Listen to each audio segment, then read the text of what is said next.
In this video, we'll discuss SynthEBD's attribute system. Attributes how SynthEBD can set fine-grained distribution rules for things such as textures, body shapes, and head parts to allow you to fine-tune how things are distributed. To start, let's go to a subgroup that controls a particular type of texture.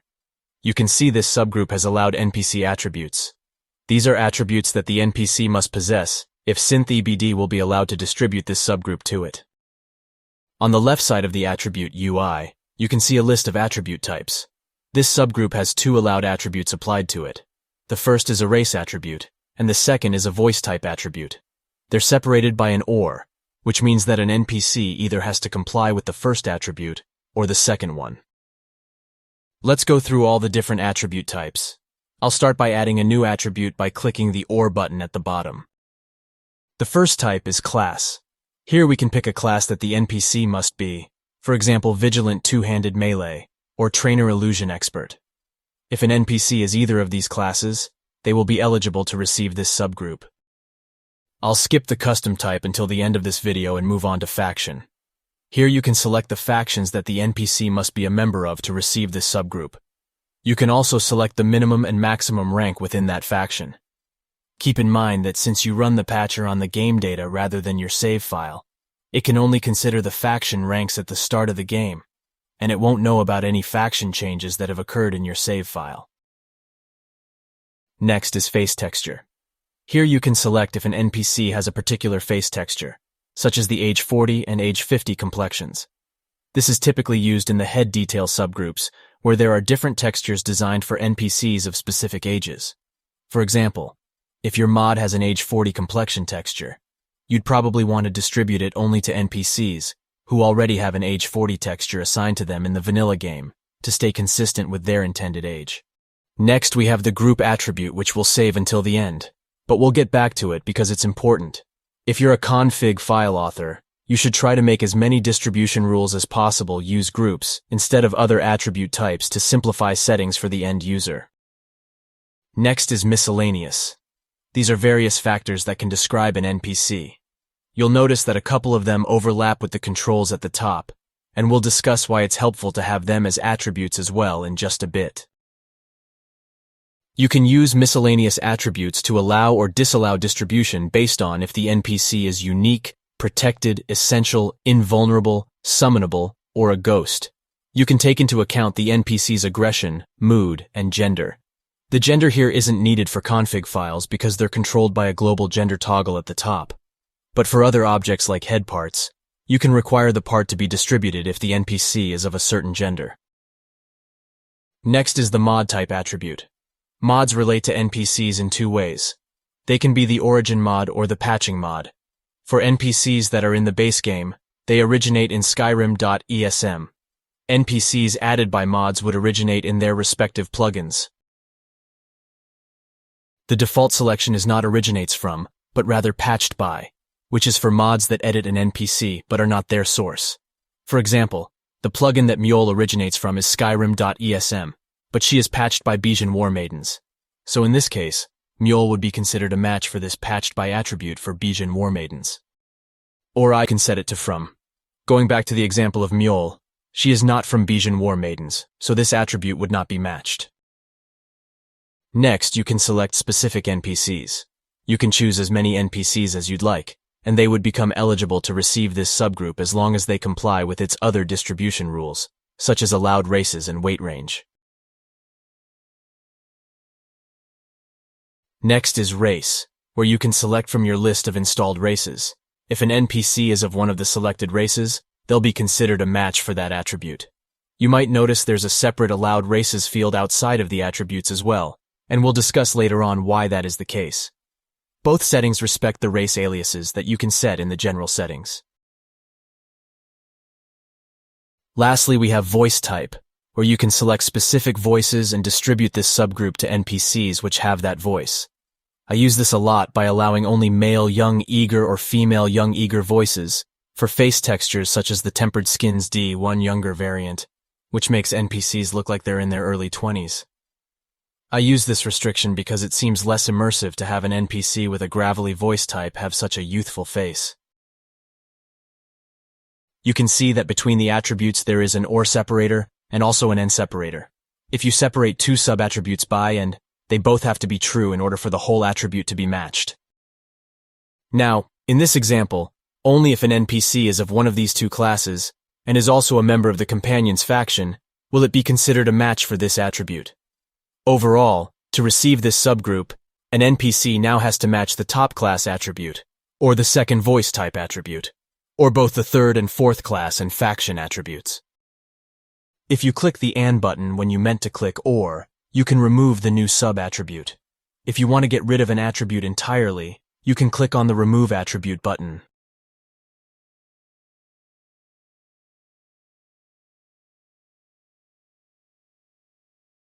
You can also test an attribute.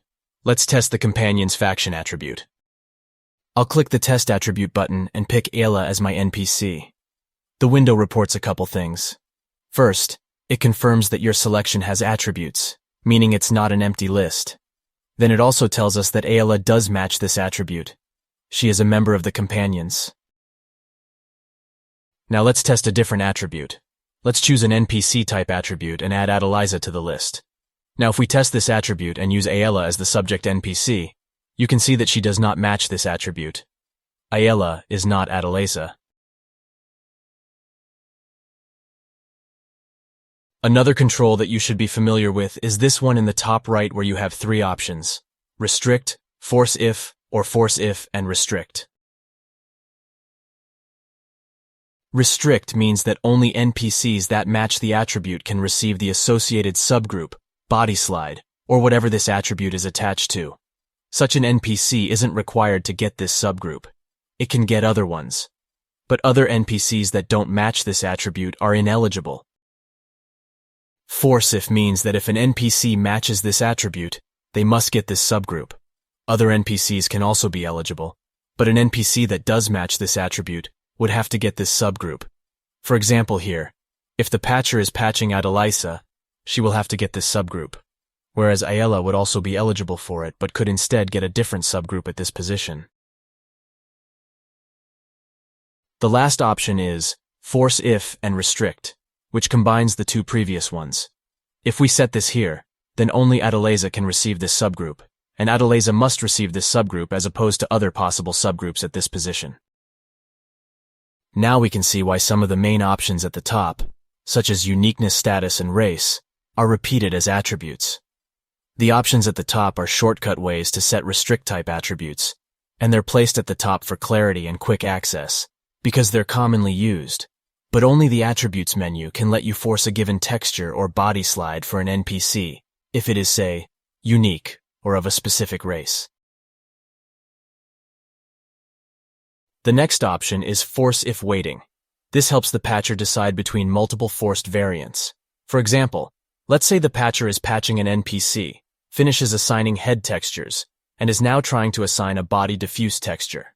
For the B1 texture subgroup, it sees a Force If attribute, evaluates the NPC, and finds that this NPC matches the attribute. But now it looks at B2, which has a Force If attribute if the NPC is essential. And this NPC is essential, so the B2 attribute is also matched. How does the patcher decide between the two? This will be decided by the Force If weighting. If the weighting for both attributes is the same, such as like now where they're both weighted at 1, then it'll pick between the two at random. But if the B2 attribute has a higher weighting, in this case 2, then the patcher knows that this option has a higher priority, so it'll pick B2 over B1. A quick note. In a version of SynthEBD released after recording this video, I added a checkbox labeled Not under the Force If options. If selected, the NPC will be considered a match if it does not match the selected attribute. Now let's go back to a couple of the attribute types that I skipped at the beginning. For the custom attribute, there's a GIF in the SynthEBD documentation which shows how this works, so I will pull that up as a demo. At the start, I'm setting a new custom attribute, and there are a variety of fields here. First, I will set a reference NPC. This NPC has nothing to do with what happens during patcher execution. It's just there as a test to tell you if your attribute is valid or not. In this case, as usual, I've picked Ayla as my guinea pig. Now I'll tell SynthEBD what data it should be evaluating in this attribute. That data address goes into the condition field and is expecting a data path in mutagen format, similarly to record templates if you watched the previous video about setting up config files. To help create this data path, there is a path autofill drop-down menu which shows all of the NPC's data. If you look at an NPC in SynthEBD, you can see that all of these data types are contained immediately with an NPC record. I've started by selecting editor ID. The comparison I'm using is an equals sign. Now I can type in Ayla the Huntress, and as soon as I do, the result updates to matched, which tells you the attribute is valid. You can instead set it to does not equal, and now it says the reference NPC does not match the attribute value because its editor ID is not Ayla the Huntress. If I remove the text, it'll say it can't evaluate the attribute because there's no value for it to compare to. There are other types of custom comparisons in addition to text. A Boolean is either true or false. To demonstrate, I'll go back to the drop-down and select Factions. Because Factions is a list, you'll get square brackets. The asterisk in the middle says to look through all of the factions and match the attribute if any of the factions meet the given condition. Now I'll click on the drop-down again, and it'll show me my updated options. Factions is a list of faction containers, so I'll need to select the faction within the container to access its data. Now within the faction record, I'll tell the patcher to look at this faction's crime values. Within the crime values, we'll look at the arrest value, which is Boolean, either true or false. I don't actually know what the arrest value does in-game. I'm just using it here as an example of Boolean data. We can set the comparator, either true or false. Now it's telling us that the attribute is matched, meaning that for at least one faction that Ayla belongs to, there is an arrest value set to true. Another attribute type is decimal. In this example, I'll select the NPC height, which is a decimal value. Ayla is of default height 1, so she is matched. For numeric attribute types, there are numeric comparison options in addition to equal and not equal. The next type is integer. After setting this, you'll see it warn me that my comparison value is of an incorrect type. It's expecting an integer, and I gave it a decimal. In Skyrim, height is a decimal while weight is an integer. If I set it to 1, it'll make the comparison and tell me that the attribute is not matched because Ayla's weight is not 1. 1 would be about the skinniest NPC possible. As another example, we can look at Ayla's inventory and set the attribute based on her item count.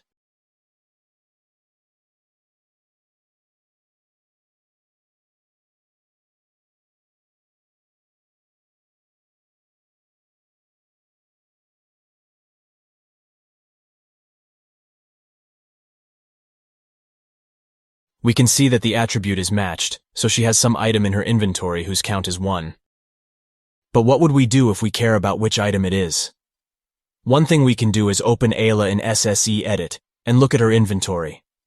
Her first item is an iron arrow with a count of 100.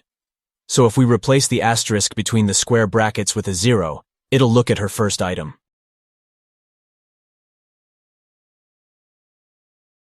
But that doesn't match.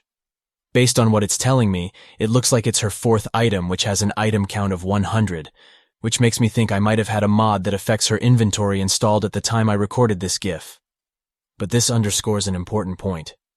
There's no guarantee that her inventory won't get shifted around by various mods that the user has installed. And even if Ayla keeps her inventory order, there's no guarantee that it'll be the same for other NPCs. So my recommendation is to never set attributes that look in a list by the numeric position. Instead, we can actually pinpoint the item that we care about.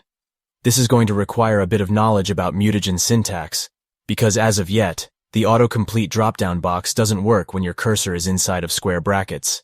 Here I'm going to specify which item to look at. I'm telling the patcher, within the items list, enter the item container, enter the item object within the container, and then get that item's editor ID. Then select the one whose editor ID equals iron arrow. Now you can see the attribute is matched. SynthEBD is digging through Ayla's items, finding the one whose editor ID is iron arrow, getting the count of that item, and evaluating it against our comparison value. So if we set the comparison to equals 100, the attribute gets matched. Custom attributes are the most powerful way to specify which objects can go to which NPCs in SynthEBD, because you can access any piece of data belonging to an NPC. If you need help figuring out how to format your bracket arguments to specify a particular piece of data, feel free to reach out on the Nexus comments or Discord, and I will try to help. One thing to note is that because custom attributes are not hard-coded, it will take SynthEBD longer to evaluate them. This has no impact on in-game performance, but will just make it take a bit longer to finish patching. The last type of custom attribute is record. Here you can select the record type that you want to match. In this case, I've selected faction. For the faction that I want to match, I'll select the companion circle. For data path, I'll select factions *.faction, which means look through all items in the factions list, and within each container in that list, try to match its faction against the one I've selected. The attribute gets matched, meaning that one of Ayla's factions is the companion circle. That's it for custom attributes, and you can see how it's a powerful system for pinpointing an NPC's data. The last thing to talk about is attribute groups. Here you see you have a checklist where you can select groups of attributes, rather than making those attributes from scratch. These attribute groups live in the Attribute Groups tab at the top of the menu. Here you see we have a list of attribute groups that are available to the config file. Each attribute group behaves as its own attribute selection menu. For example, in the Cannot Have Definition group, NPCs will be matched if they belong to the Castle Cook faction, or if they are of any of the classes listed in the second attribute. We also have a must-have definition group for warrior-like NPCs, and a bunch of other attribute groups as well. There are currently more default attribute groups now than there were at the time of recording. A lot of texture mods have different degrees of muscularity. For example, if you watch the video on body slide distribution, you'll see that Tempered Skins has 4 options ranging from no visible muscles to shredded. The subgroups containing these textures can use these attribute groups as allowed attributes to quickly select which types of NPCs can receive the given textures. As another example in the Tempered Skins config, there are dirty textures which I've restricted to NPCs who match the Can Be Dirty group, and forced for NPCs who match the Must Be Dirty group. For the body normals, I have the C1 ripped texture, which shows a lot of muscularity, both forced and restricted to NPCs who match the Must Be Muscular group. If you're a config file author, you should use the default attribute groups as much as possible for a simple important reason. If you go to your General Settings menu, it has its own Attribute Groups menu which has a control called Override Plugin Group Definitions with Main. If this is selected, the user can make changes to attribute groups only in the General Settings menu, and have it apply to all config files that have attributes with the same names. So if the user decides that, due to personal preference, they want to modify the Cannot Have Definition group to include Ayla, they can go to that group in the General Settings menu, add a new attribute of type NPC, select Ayla, and now any config file that references this group, such as Tempered Skins for males, Tempered Skins for females, Bijin Skin, and so on, will all consider Ayla ineligible for muscular textures, without the user having to edit the rules for each of those config files individually. So that's why I ask you use these attribute groups wherever possible. Of course, at the end of the day, the config files you make are yours, so do whatever you need to do to make their attributes match your vision for Skyrim. Congratulations, you now know how SynthEBD's attribute system works, and are fully equipped to make distribution rules for textures, body shapes, and head parts.